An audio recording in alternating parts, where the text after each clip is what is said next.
नमस्कार. मी डॉक्टर प्रसाद गोंडू. मी बॉडी पाय वेलबिंग मशीनचा याचा अनुभव घेतलेला आहे. त्याचा अनुभव मला खूप उत्कृष्ट भेटलेला आहे.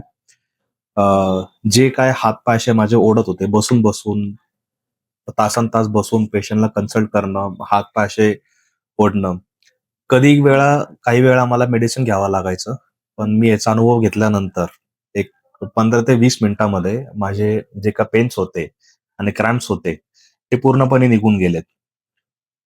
रोज साधारणतः 50 ते 60 पेशंटचा इथं जे कॅम्प बॉडीफाय वेलबिंगनी जे घेतलेला आहे, त्याचाही उत्कृष्ट प्रतिसाद भेटलेला आहे. काही लोकांचे खूप वर्षाचा गुडघ्याचा त्रास कमी झालेला. काही डायबेटिक पेशंट जे आहे, त्यांचा जो शुगर 150-200 मध्ये जो खेळायचा, विथ मेडिसिन घेऊन पण तो साधारणतः 100 ते 120 च्या ह्याच्यामध्ये आलेला आहे. ह्या गोष्टी अनुभव जे काही मी अनुभवला आहे, ते मी तुमच्यासोबत का शेअर करत आहे? कारण ह्याचा फायदा सगळ्यांनी घ्यावा.